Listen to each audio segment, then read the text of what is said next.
As time has gone on, that's just a nice way of saying as I've gotten older, I've come to see more and more the fleeting nature of fame, as well as its vanity. For example, 10 years ago, I was getting ready to preach a sermon, and in that sermon, I was going to tell a story about Eddie Rickenbacker, the famous World War I flying ace.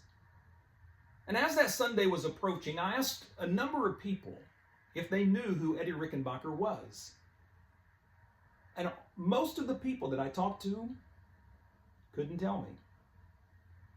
And of those who did know who he was, none of them knew that he had spent 24 days adrift in the South Pacific on small rafts, he and 7 others, after having to ditch their plane in the ocean because of a navigational error. I mean, during World War I, Eddie Rickenbacker was the ace of aces, they called him, having shot down 26 enemy aircraft, more than anyone else. Virtually everyone in the world knew who Eddie Rickenbacker was. And then when he spent 24 days at sea, lost, that made headlines across the country, despite the fact that our newspapers were monopolized by stories about World War II. But yet, 10 years ago, when I asked people about him, most of the people I talked to didn't even know who he was. Here's another example. The only famous person that I've ever talked to or had any time to converse with at any length was NBA Hall of Famer Jerry Lucas.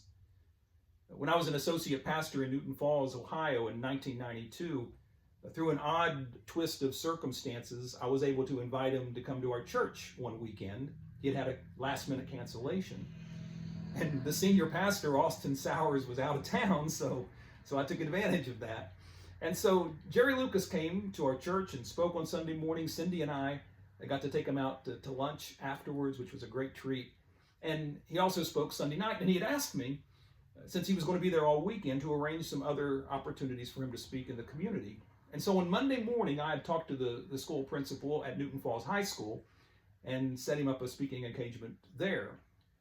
And so they asked me to introduce Jerry Lucas, and as I was preparing what to say, it hit me that none of these high school students were going to know who he was, because most of them weren't even born when his playing career ended.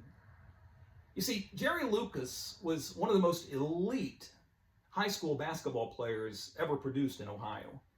Following his graduation, he went to Ohio State and led the Buckeyes to 3 consecutive national championship game appearances, winning one of them.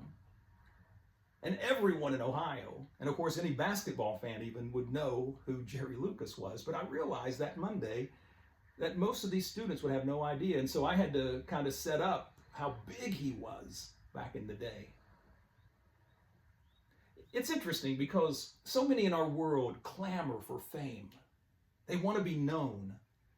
And yet, in reality, it's so fleeting and can often be so empty. Sometimes we may not desire fame on a national level, but we want it locally. We want people, even in our own circle, to lift us up and know who we are, to know what we've done. But even that is so vain. We don't need to concern ourselves with getting recognition from others. We just serve out of our love for our Heavenly Father. Thank you for watching, and be kind.